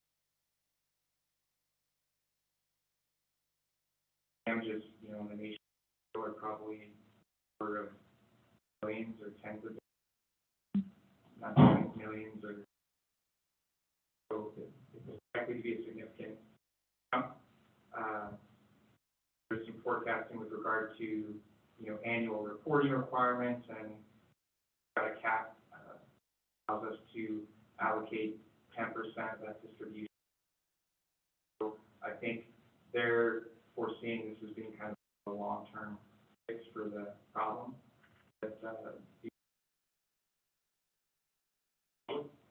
so I do think it's likely to be a significant figure, but just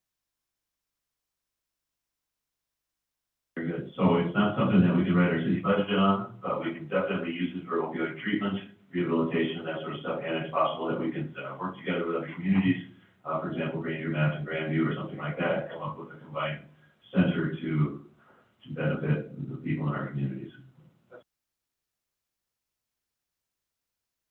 Is there any time limit on the end of this contract, or is this just something? that's a good question. There wasn't anything jumping off the page from the MOU. Like I said, when you look through that MOU, I didn't see any kind of sunset provision with regard to that. I didn't either. Yeah, so like I said, I think they're anticipating this is kind of be more of a long-term solution to that problem, just which kind of leads me to believe that that number is not going to like the class action lawsuit. So I think this is a little bit different and unique in terms of just the level of damages that have occurred on.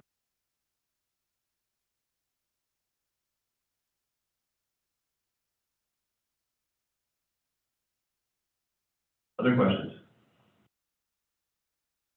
Hearing none, what is the desire of council on this item?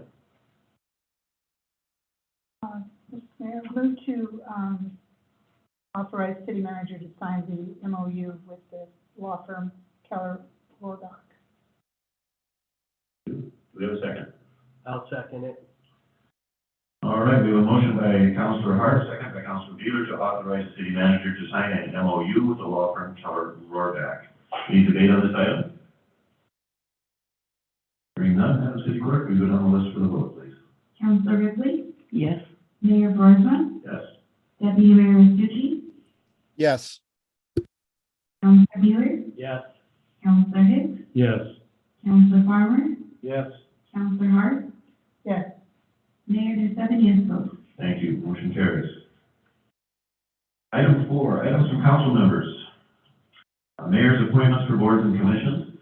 Pursuant to this evening's action on the planning commission, our next meeting, we will have before us a name or two for the planning commission, and we'll look forward to that. I have talked to some people who are potentially interested and are filling out forms for other boards and commissions in Sunnyside. I had a conversation with one individual today. So, looking forward to bringing those names forward at a future date. Madam City Clerk, how many positions do we have open at this time? Do you have that information available?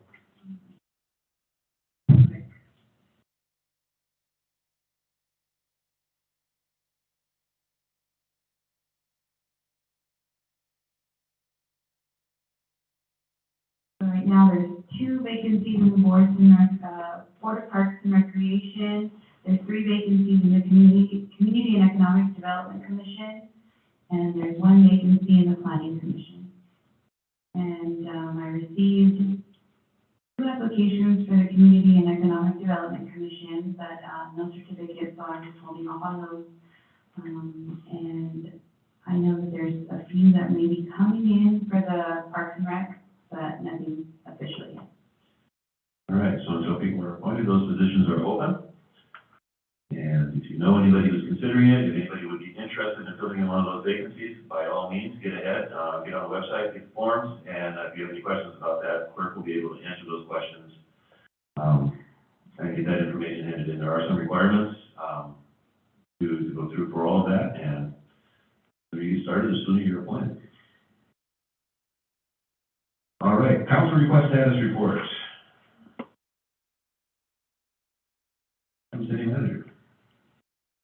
So I have a few updates on here. The tree replacement plan, HLA is preparing this in conjunction with our sidewalk replacement plan, which makes sense to replace trees when we replace sidewalks. So this will come to you as a sidewalk and tree replacement plan when they're finalized it. We plan on this being a 5-year rotating plan that as we complete one area, it'll go to a next planned area. So this will be an ever-evolving document that will be brought forward to council each year. Next, Roger Brooks. I have a little bit of update on this. Destination Sunnyside is working on our wayfinding signage, and there's some plans in the works to take one of the suggestions, but more will come when we have it fully developed. We have some ideas to help with some of the downtown things. Water tower, again, our weather has been so strange that we cannot predict when we will have enough time or nice weather to start this project. It is still something that we're very much interested in doing. Chase is still on board to do it. But really, it's the weather issue. Because obviously we all live here, we had a sunny 70 hours, or 70 day, and then the next day it was like 42, I think. So that really impacts their decision to paint the tower. And then the last item is the, I want to say 35 mile, speed limit on my beach. So city staff has begun regular street painting, and once that's complete, they will move on to the additional pavement parking or markings on the roadway. And they're just we just finished crosswalks, and they're gonna get all of their regular work done, and then they'll work on this one. They're gonna heat treat it so that it basically cures really good and should last a lot longer than just regular paint. That's where they actually imprint on the roadway what the speed limit is. Yes. Okay. And I know there's signs that are set way off. And that's the only place we can put them, but Right. we did order larger signs, so. And I followed somebody today on the way to work going 27. It's kind of irritating when it's 35 and they're going 27. But I don't know what else to do besides honk at them, but then they're gonna slow down, so I'm not sure what the problem is. So I watch it all the time now that, Councilor Stucci has brought this to my attention, and regularly am behind someone going slower than speed limit. I don't know if pavement marking will solve it. I don't know how we can educate people on driving the speed limit, but it seems like they're either going way too slow or way too fast. That is frequently the case for all interested parties. The speed limit on the Yakima Valley Highway as we drive through town is 35 miles an hour, not 20, and not 45 or 50. So, it seems whenever you're in a hurry, the person in front of you is driving 15, and whenever you're not in a hurry, the person behind you is crowding under your bumper. So it's difficult finding a happy medium, but, yeah, the speed limit is 35. Is that everything? That is everything. Council members, do you have anything you wish to add to the council status reports?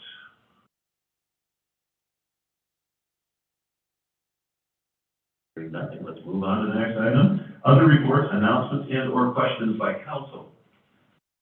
Council. Mr. Mailer, do you have anything that you'd like to report? I do not at this time. Sure, Mr. Davis. Nothing to report. Ms. Ripley. Nothing to report. Sorry. Oh, yeah. Usually. Yeah, I did want to make sure we have in the record that, you know, the council members' phone numbers are on the website. And anybody who wants to get a hold of us at any time and ask us questions, please do feel free to do that. We can't respond to things we don't know about. We know a lot about what goes on, but you, as citizens of the community, see a lot more than we do. And so please, you know, keep us in your loop as well. Don't feel free to reach out to us. But there's a couple of things I did want to mention. I had some people contact me about weeds. And I did mention to them it's been raining a lot, so the weeds have been flourishing, like, I'll get out, but you can't really spray them and make them go away when it's wet outside. Doesn't really get, the spray stuff gets washed right off the weeds, but I'm under the impression probably that our city crews are gonna be taking care of the weeds as well on city properties. The second thing is, I had, talked with a candidate for one of the positions too, and told her to be sure to sign up, and it's a very good prospect, I believe. So, yeah. Also, there's been some complaints about the flashing lights in the school district area, and I don't think I'm wondering if it's a valid complaint or not. One said that some of the lights are flashing all the time. Well, the one on 16th in particular, I don't think that it is. I think it's only when school kids are present, they're flashing, but I don't know. If I may, I actually asked the street department this same question because I used to go down 16 quite often when I came in from where I used to live. And I asked him, why do we have them on during the summer when there's not usually school? And why are they on all the time? And he said they're on solar arrays, but they do not take any power. I wondered about that. Yeah. So we would rather people go slow in those neighborhoods anyway, because the likelihood of there being children present is quite high, just due to being a school. You could have something that's special, we could have summer school, or we can have something at our schools in the evenings that's a special program. We want people to be going slow. That makes sense to me as well. And it was sort of the logic that I used with the person who asked me about it. Yeah, because I said the same thing. I said, why does we keep those on all the time? And he said, look, if they're solar, they don't cost us any extra. So you're absolutely right. If they're flashing, just slow down. Yeah. Just slow down. Won't hurt you a bit, except on YDH where you may go faster. I did have another question about the Cinco de Mayo, because it was canceled. Man, what a disaster. I mean, for the vendors, for the people who were in the parade, for the people bringing in their horses. The people who wanted to just eat tacos. And people who just wanted tacos like me. And Mr. Boyd went here, maybe he wanted something else for us, but I wanted tacos. All day long. So what is our, I know that it was in 2020, we had a similar situation because everything got shut down in March. And our group that was doing planning, you know, because it's like a reimbursement thing, but, I'm just in tears practically about what our group that put this together, our community members that put this 3-day thing together, and to have it shut down due to other people's misbehavior, dangerous misbehavior. So we've been in contact with A&E Promotion, and, you know, they are in a difficult situation with the amount of refunds that they're going to need to give. But they do carry insurance for this event, so hopefully an insurance claim can help them recoup some of the money that they're out. And it is very unfortunate. One thing about it is they're very passionate about this event, and they want to figure out a way for us to do it safely. So, and it's going to take a change of how we do things. We can't do it the same way we've always done it. It may mean that we have to invest in some temporary fencing and fence off our downtown and only let the people in that have come through one of those and have a police officer pat them down. I'd rather see that than have them come in with them, because honestly, I want to be at Cinco de Mayo next year. And I want to feel safe taking my grandkids there. And I don't ever want to have happen what happened. Right. So we will have to rethink how we do things. We're gonna do it. But we're gonna do it. We're not gonna let them shut us down a second time. That we Not have, at all. you know, because we have the other celebration in September, our Sunshine Days. Correct. And we're gonna have to rethink that we're one. gonna have to rethink that one. Yep. And I don't know if we will have to, because there's a carnival usually, Mhm. and, you know, as well as the other activities. So I'm glad to hear that we're really, and that was my thought too, have some sort of gun detector or something. Mhm. Or like when we do trunk or treat, there's one way in and one way out. And I think that's so that was our discussion Friday night. So, just so you guys are situationally aware, the entire evening Friday, I was on the phone with A&E Promotions and the police chief multiple times about the events that were occurring, about what we were going to do with this event and whether it was going to continue for the weekend. And that was a serious consideration, is that it was so wide open, there was no way that the police department, even if we called in every single resource in the valley, we couldn't have kept people out of our downtown without them. So that was where the decision was made between the three of us, to not have Cinco de Mayo for the rest of the weekend. And it was hard, a very hard decision. But I think it had to be made for the safety of our kids. Thank you very much. That's all I have. I had a whole list, but in view of the time, we'll cut it short. I'd like to thank the people who came tonight and voiced their opinions. And I want to encourage you, don't let us stop here. We need your voice, or we want your voice, and we'll do anything we can do to help get your ideas out front, and maybe we can hear this. I mean, you look at Sunshine Days, you look at the farmers market that we're gonna wanna start up here in town again. These are things that brings the community together, and we have to work together in order to make this thing happen. And I think we can do it. It's not gonna be easy, but what happened this weekend, terrible, and there's no other way to say it. I think that's all I'll talk about tonight. Mr. Deputy Mayor. Thank you, Mr. Mayor. Just a couple of notes for the council. The 16th is the Yakima Valley Transportation Policy Board meeting at 1:30 and the YVCOG Exec Committee meeting. The 18th is the YVCOG General Membership meeting. This month we have Yakima is hosting, and it'll be Alex Scott from the Department of Commerce will be presenting the program regarding the Capital Projects Fund. So it'll be virtual. So those who are delegates and alternates, please make sure that if you don't have the information, let me know. I'll make sure you get it. So, and actually, I think that's all I have, Mr. Mayor. Yep, that's all I have, sir. All right. All right, I have, excuse me. Oh, sorry, Mr. Mayor. I have one more art alibi. Apologize. Arts Commission is meeting on Thursday at 5:30. Thank you. That's good to know too. So I have a couple of things. Number one, and they're kind of tied together. First of all, on Friday, before all the craziness happened, I had the privilege to attend the Fire Ops 101 training in the Tri-Cities. I was invited by a member of our fire department, and I had the opportunity to spend a day doing something that resembled what our firefighters and emergency service personnel do on a regular basis. I say somewhat because these guys work a lot harder than I did. The situation was kept very safe.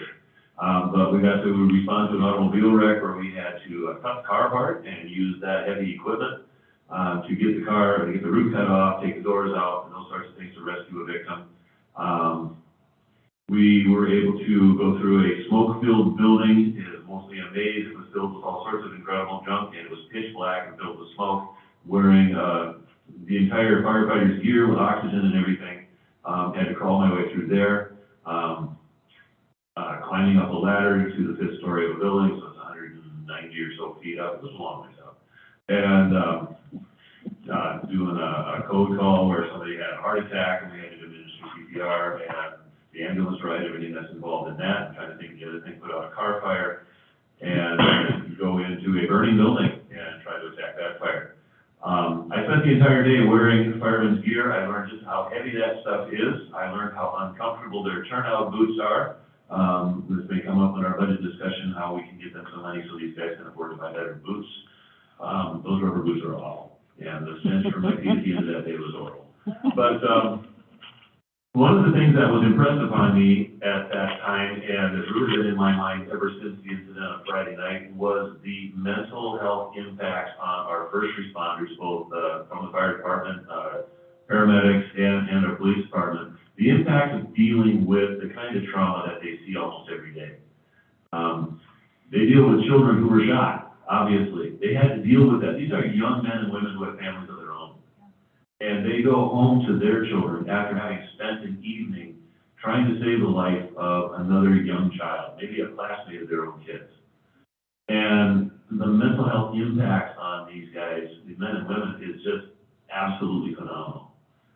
And I thought about that all night as, I started to hear the reports that none of these injuries were life-threatening, some may be life-changing, but what they had to see, what they had to do, and yet they still performed their job extremely well.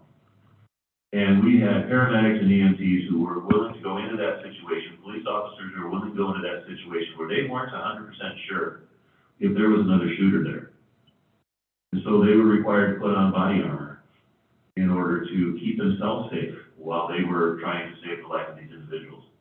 And I just want to commend them and, let them as a body know that they have my respect and that I appreciate what they do. Having gone through that for a day, it was not near as hard as what they do in real life, because we all knew it was like acting. The fires were on a propane tank, it was not anything all that dangerous. But what they do was absolutely phenomenal. So I very much just want to make sure that that is out there. So I think that's all I have. Next item on there is upcoming council meetings. Madam City Manager. While Jackie gets that up, I do want to remind everybody that this Saturday is the Spirit of Sunnyside Awards. If you're on council and have not given your desire to attend to Jackie, please do so as quickly as you can. And we invite community members. I do believe they still have tickets available. You can contact the Miss Sunnyside Court for tickets. And this is where we get a chance to honor people of the community that have done really great things. So I'm looking forward to attending. And I think that we will notice it as a meeting just so that council can attend if they choose to do so. And with that, on May 17th, we have the community forum, which will be held at the community center from 12 to 1. Don't pack your lunch. We'll have it provided for you. This will be a round table. You'll be able to sit down with any of the people that you want to talk to at the city, ask questions. Of course, I'll be there, and we will notice that as a meeting as well, so as many council members would like to be there can be. The next regular meeting, we have the Franklin Court Water Main Improvement Contract Award, the Sunnyside School District Water Line Easement, and a seed application for Project King, which I have on good authority. They have extended their offer to the Port of Sunnyside, so it sounds like it's a pretty good. June 6th workshop, this is the Enterprise Vehicle Program and additional HR assistance. And I don't know if we have anything for the next meeting. Nothing on there. So that's what we have for additional meetings. Thank you, Madam City Manager. Council members, if there's anything that you'd like to add to the agenda, make sure you get that to the city manager or to myself at the earliest possible date. Should be a good week before the meeting if you can do that. Next item, items from department heads. Madam City Manager. So tonight, I will let you know, I let Chief Escalera leave after his part of the meeting. He had nothing on the agenda and had very little sleep this weekend, so he requested to not get on to the rest of the meeting. So I think we all know exactly where our police department is tonight, and hopefully they're getting some rest. And then I will send it over to Chief Anderson. Madam City Manager. Mr. Mayor, first of all, I'd like to thank you for the proclamation for EMS Week. And we are going to kick it off kind of on Saturday by attending the Spirit of Sunnyside, where the fire department's going to recognize members of both our fire department and the police department for commendable things they've done to benefit the citizens and visitors of Sunnyside, as well as a couple citizen heroes, basically, that some actions that resulted in saving a life, and then some of our mutual aid partner departments. Other than that, thank you. And I will go to City Clerk Grant Zaviat. City Manager Alba already touched on the Spirit of Sunnyside on May 14th. Just let me know if you plan on coming. And then Amy Rubio with A&A Promotion.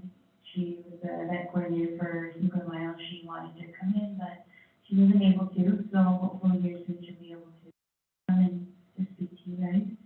And then the Lodging Tax Advisory Committee met last week, and we discussed with Amy the preparations for Cinco de Mayo. We were working obviously with the Yakima Valley Tourism in preparation for Cinco de Mayo. So that's all that I have going on. And Jameson Horner, the Admin Services Director. I don't have anything further for you guys tonight. And tonight, really what I have is a thank you to our first responders. I was on Facebook and saw some of the things that they went through this weekend, or on Friday mostly. And like you said, they go home to their families after caring for 6 wounded. And the tragedy for our city is felt in everybody's heart. It's all over. We all came to work today at City Hall, and all of us were exhausted. We all felt like we didn't get any sleep this weekend, and we just really had a whole sense of, why did this happen? And now how do we stop it? So it went through all of our minds this morning. We all talked about it. We want to be a part of the solution as well at City Hall. And our voice needs to be just as strong as the people that came here tonight, and even stronger.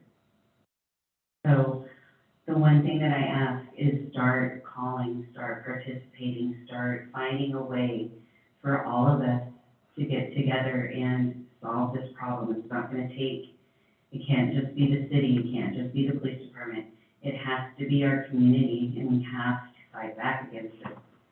And it's going to take different strategies. I think that what people brought forward tonight were great. I think that there are things that we can do. But it is gonna take one voice and one message, and that is, this isn't happening again. So that's what I had to say, and I think we're almost to the end of our time. All right, thank you, and again, I want to thank everybody. I was going to show this off, kind of like as I was bragging about it, but you know, this is what I got as a graduation. I was going to ask you, Mr. Mayor, if you got a helmet or not. Yes, I did, and it was, you know, I was more excited about having earned that than I imagined that I would be. I gained a lot of respect for our firefighters, yeah. So did I, sir. I also attended that event, and I'll tell you right now, you do gain a lot of respect for the firefighters of our city. So I kind of talked over the deputy mayor, but they invited me to, and when I gave them the long list of all the things that have happened to me, they were like, no, maybe you shouldn't go. Because I can trip and fall on the carpet that has nothing there, so. There were plenty of opportunities to trip and fall, so. Again, I want to thank everybody for being here this evening and participating. We do definitely appreciate your interest. We appreciate your comments, and we look forward to hearing more comments. Don't be shy about contacting us. And there being no other business to come before council, and if there's no objection, this meeting is adjourned, at 8:48 p.m. Thank you, Mr. Mayor. Thank you, council. Good night. Yeah. Thank you. Good night, everyone. Thank you folks for coming.